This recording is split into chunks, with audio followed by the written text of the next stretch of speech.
What makes a redemption story work? What makes it satisfying? And what makes it feel earned? I feel like these three questions are vitally important to discuss regarding this topic, so let's go over them. A redemption story is, as one would expect, a story about a character being redeemed from some past evil they committed. Redemption is also an interesting concept because in stories and real life, there are two types: redemption of self and redemption in the eyes of others. If someone feels they've redeemed themselves, but others do not, then is it a true redemption? Same thing the other way around. If others feel you've done enough, but you don't, does it still count? It's a very complicated subject and one that requires an in depth look at a character to understand them completely. If they aren't honest and completely open with the audience, then it's impossible to judge if they have or have not truly changed for the better. This is why I believe a good redemption story is so universally loved. It's not just about good writing. It's that when you know someone this intimately, their successes resonate with you so much more than an average story. Conversely, this is why a bad redemption story is generally panned. Much like sad music being played during a poorly written scene, it's just a lazy tool to trick you into feeling an emotional response, which most people don't take too terribly kindly to. Redemption is, fundamentally, an old person's tale. If a young person screws up and then tries to fix it, technically, yes, that's a redemption, but a good person making mistakes doesn't make them a bad person. True redemption requires a life lived, which is the only way there is something that needs redeeming. Writing a good redemption story is hard, because unlike real life, you have a third party to convince of its sincerity. Real life, it's just you and those that you know. In stories, it's the character, the rest of the cast, and the audience. Oftentimes, redemption is not the focus, but simply a part of the larger story.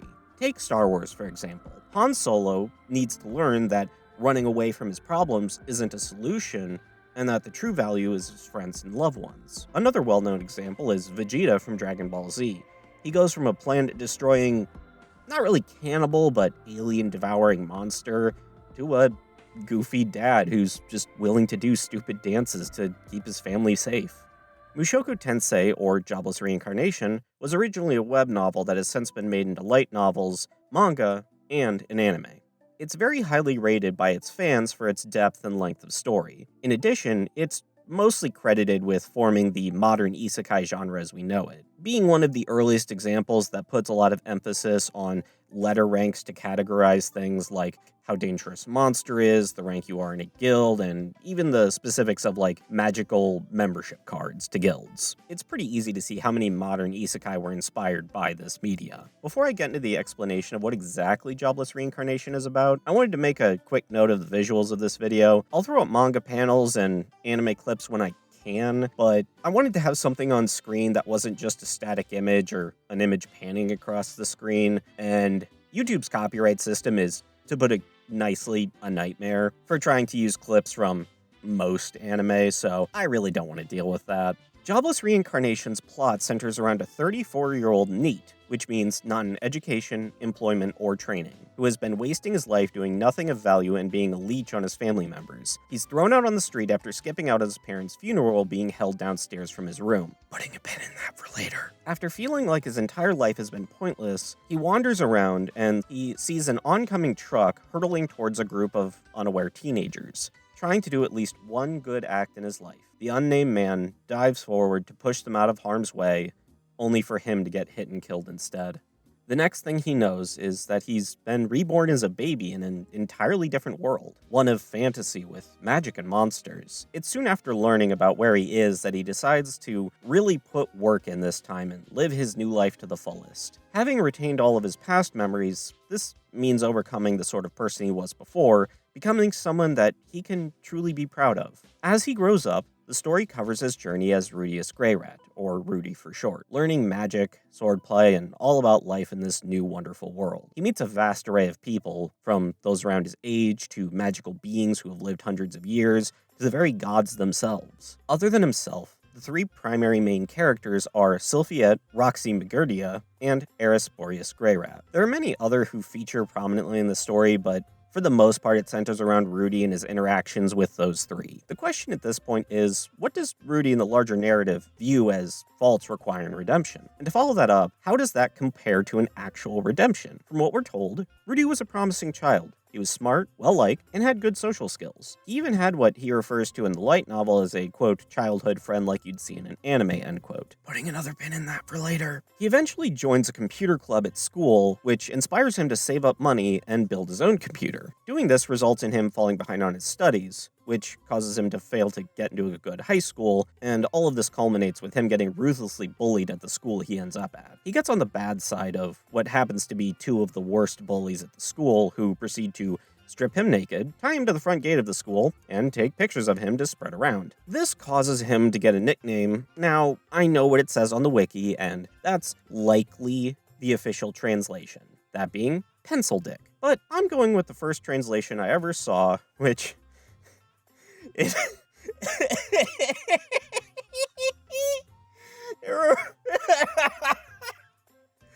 referred to him as Foreskin Boy, which might be the funniest nickname I've ever heard. I just keep thinking, what the fuck was so weird about his foreskin that it became his nickname? Ugh, I'm getting off track. He then drops out of school and shuts himself away to become a Coomer. This lasts until he gets thrown out and isekai'd, as I mentioned earlier. So the redemption, based on all of this, is he wishes he had done better in school, that he hadn't become a shut-in, and that he had managed to live life as that promising child into adulthood. Which, you know, I can understand regretting that stuff. I don't know a single person that hasn't regretted a single thing they decided not to do. It could be from fear of failing or just having a bad hand life dealt to you at the time. It's normal. We can't all do everything we want to, so some things will be regretted. In his new life, he has trouble going outside the yard of his new home, because he fears he'll be mocked like he was in his previous life. So it's a big personal moment for him when he's able to leave and suddenly sees that the outside world isn't so scary. And where he failed in school in his old life, he begins to study magic as soon as he can read. This results in him becoming a mage at a crazy young age. You may be wondering something that also crossed my mind when I was first watching the show. That being something along the lines of, alright, self-improvement, it's all well and good, but none of this is really requiring a redemption, it's just overcoming trauma. Which, you'd be correct. The story and Rudy seem to believe that overcoming trauma is a redemption, when redemption is only needed because there's some core part of a person that's evil or wrong. Having trauma and pushing away anyone who tries to help you isn't morally wrong. It's just what happens to people sometimes. You can lead a horse to water, but you can't make him drink it. Those of you familiar with the show will probably have an idea of where I'm headed with this, but for those that don't know, I'm going to start getting into the parts of Rudy that are, shall we say, possible subjects for redemption. Let's start with that first pin, when he gets thrown out. You might make the argument that he didn't go to the funeral because he was struggling with his parents' death, that he couldn't face it, something like that, right? Well, not exactly. In the anime, he's jerking off, but it's unclear as to what he was watching. Just judging from the reaction of his siblings that come in and are the ones who throw him out, it could simply be that him being up there jerking off was enough to earn their ire, which I get, but something is odd. The guy who checks the computer screen, his face immediately shifts to one of pure rage. And from what we can see in the anime, the scene is someone's feet in a bathroom. The feet are small, and you could extrapolate that to be that of a younger character. In the light novel, it's stated to specifically be lowly pornography, which isn't great, but hey, it's just drawings. It's not like anyone's actually getting hurt. Right? From this point on, I'm going to be talking spoilers for the whole series. In the original web novel, Rudy had set up a hidden camera in his bathroom to record his 10-year-old niece in there, and that's what he was jerking off to. So, now that we've established that he's a pedophile and has acted on those impulses, that to me is pretty cut and dry as to need redeeming. So I don't think anyone who doesn't have chronic anime or political brain rot would honestly defend a pedophile who, and I cannot stress this enough, has acted on his impulses. So at this point, you might be thinking that a no-life loser who's also a pedophile, who is now trying to fix the no-life loser part, would also be working on the pedophile part too, right? When he meets a child in the new world whom he befriends, One of his internal thoughts is, we'll grow up together and I'll gradually raise her to be my ideal woman. This is literally child grooming! He's literally trying to get a child bride! In the story, he gets not one, not two, but three wives who are all just alright with him being an unfaithful cheater who's just too horny to ever stop himself. Ever. Two of his wives he met as children. The third simply looks like a child. I'm sure it's completely innocent that the author made up a fantasy race of people that look like children for 100 years and the main character is obsessed with her childlike appearance. Completely normal behavior. The relationship basically devolves into the women simply being there for him to do weird sex stuff with. And when he's away, most likely trying to sleep with other women, their entire character becomes, gee, I wonder what new weird sex stuff he'll do with us when he gets home. I'm not trying to say that they were deep and interesting characters before this, but at the very least, there was the pretense that they were characters. But that's all disposed of the moment they become his sex toy. Oh, right, and for those of you that are not in the know, his third wife is his cousin, who he does have kids with. And later in the story, Rudy's sister bangs and has kids with one of Rudy's kids, so this family tree's looking more like a twig. Once again, you might be asking yourself, what's the point of this story? Just to let a pedophile go from fat and ugly to a good-looking pedophile who's able to have sex with every woman he wants? Where's the redemption?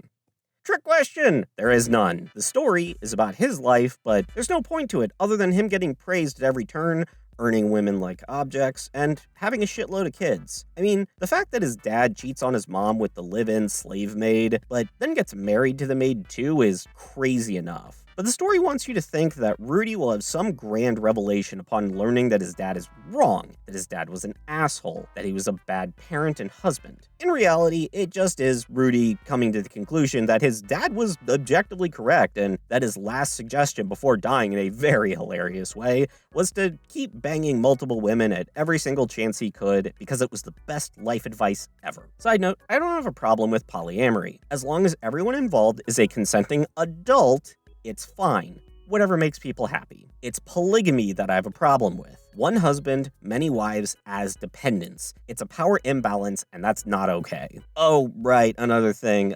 His mom gets mind broken at one point by being trapped in the world's most boring dungeon, and she never gets fixed. Though, Rudy's grandmother does show up and has a brilliant suggestion on how to fix the mom's broke brain. And that is to get somebody to have constant sex with the catatonic, non-responsive woman. The author really cannot stop themselves from putting his fetishes into every single character in the series. Speaking of fetishes, one that I haven't mentioned is the underwear. When Rudy was still a child, Rudy stole Roxy's underwear and literally builds a shrine to keep it in. He prays to it and even shows it off to people. It's insane behavior and it's not even billed as a joke. And at the end of the very boring story that is Rudy's life, when he's surrounded by his family, he passes away with the fucking underwear in his pocket.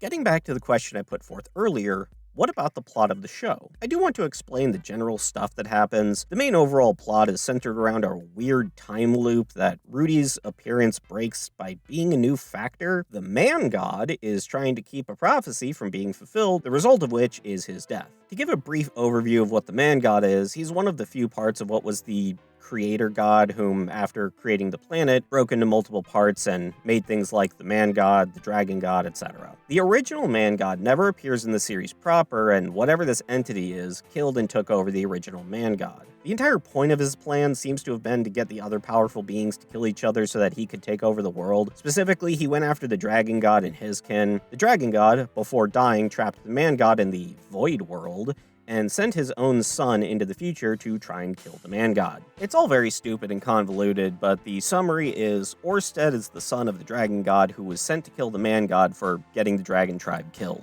Well, Orsted, whenever he would die, would be sent back in time to the point that his father originally sent him to in order to redo everything. Rudy showing up is the first time Orsted encountered something new in his time loops, having been redoing things a number of times that I don't think is ever specifically stated. Before Rudy, the child that he would become would have just been stillborn. And it's possible that now you're thinking, oh, so Rudy is meant to be the one to kill the man god. Well, that's where the author thought he was being clever. It's actually one of Rudy's kids with the lowly who may be the one to help kill the man god. So the man god discovers this and gets the lowly killed before she can have the kid. This makes Rudy so violently upset that he spends the rest of his life killing and sexually assaulting people to get info on the man god. But then near the end of his life, he fucking invents time travel to go back to his past self and warn him. This just prevents Roxy from dying and is the timeline the shows and novels follow. What's weird to me about one of his kids being the one to maybe kill the man god is the man god does make a big attempt on Rudy's life later in the story, which fails,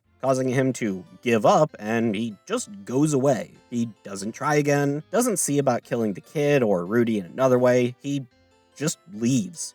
It's very stupid. The story ends with Rudy dying, and you meet the Time Witch, who was the one who summoned Rudy. No, I'm not going to explain the Time Witch, who falls in love with a high school boy from Japan that got isekai'd, who also died, causing her to go crazy. She also invents time travel, and then summons the boy again from Japan, who just happened to be one of the people Rudy saved, and by opening the portal when Rudy died, causing his soul to enter the baby. So to recap, his entire life's goal is to have children and maybe for one child to kill a god. That's the most condensed version of events I could really figure out. There's no real redemption for him because the author only views things as being ugly, fat, and having no friends as character flaws. They're the only things that need to change because those are just the only things wrong with him. Hell, something that's just never discussed is he doesn't even contribute to the new world other than just producing children. He doesn't have a job, money just falls into his lap, and he buys a house like it's modern day and it comes with zero responsibilities. This is a topic I'm going to avoid doing a deep dive in because it would take way too long, but for a story lauded for its world building, it does a shit job at every single turn. From the quote-unquote trade cities that are in the middle of a barren, featureless wasteland with no discernible resources or reason to go there, to just buying a massive house with lots of land right next to a major city, and that's just it. Much like a lot of other bad fantasy series, the author believes that neoliberal modern-day Japan is just what all societies are and have ever been, and if they aren't, then they should be turned into that. A house like Rudy's would have a shitload of baggage attached to it from the city's nobility and rulers, but like everything else in the story, Rudy just gets what he wants with no issues. I haven't even touched on the sex robot he builds based on the appearance of a 17-year-old girl he saved in his past life without her knowledge or consent, or the animal people that he keeps around as basically slaves, or the literal live-in maid slave who he inherited from his parents, or the dwarf child slave that he bought from a walk-in slave market like it was a fucking grocery store.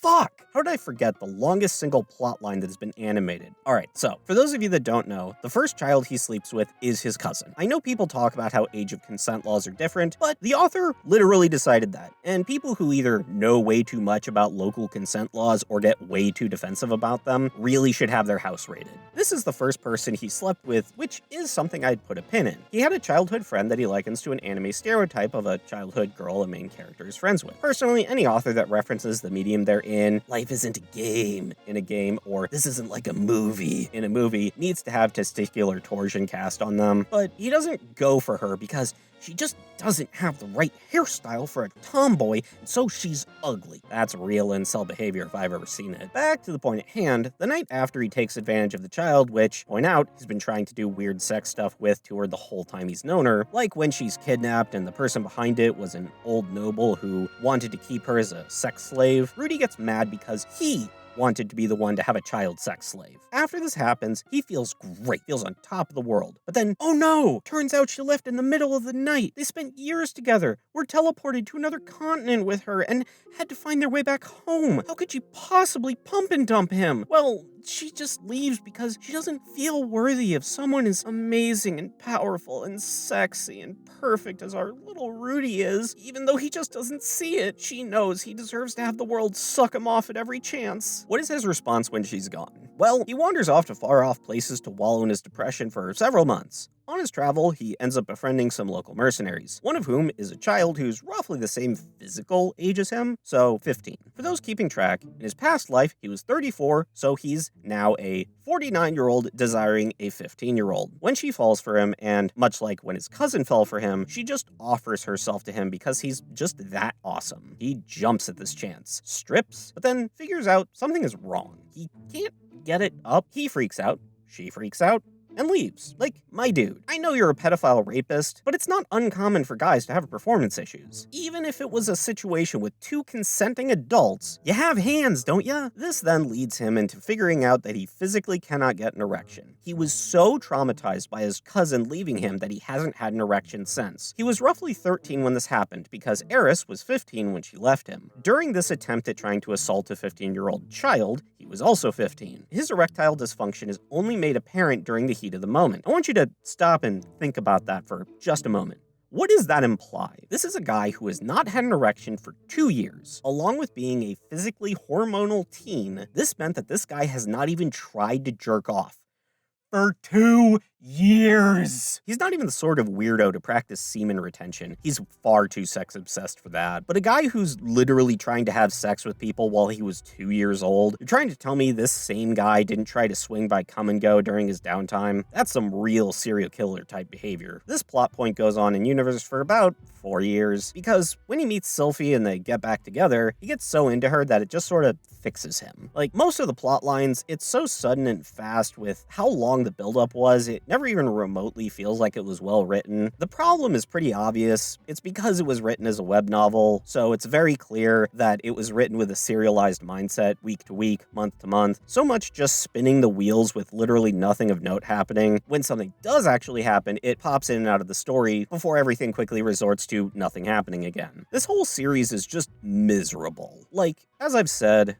and hopefully demonstrated here, our main character goes from a fat, ugly, shut-in pedophile who's a leech on his family and has no job or produces nothing, to a handsome, built pedophile with 3 wives he has foursomes with, while getting to be the bestest wizard ever, who also happens to not need to chant magic, when the requirement only seems to be trying. He teaches his elf child bride how to do this in no time. The excuse is that she's a possible vessel for the most powerful demon ever to live, but that's just one too many rabbit holes for me. Oh, and he's also a nepo baby. Redemption is, by its very definition, something that requires a person to see that they've done something bad, and then actively take steps to change themselves to stop doing that. He never sees his attraction to literal children as a problem. He never sees his attempts at sexual assault as a problem. He never sees his detachment and uncaring attitude towards people who don't personally do things for him as a problem. He only sees that being a shut-in, fat, ugly loser as a problem. So when his life is set to the easiest of easy mode, he then feels like he's turned everything around, despite basically having done nothing. The story itself is boring, not because it's slow, but because nothing happens and it makes no sense. Stories can work when they're about the life and times of a specific person, but the author generally knows to skip over the boring bullshit, not spend a volume on wallowing about their ex and erectile dysfunction. But, I mean, what can you expect from a story where your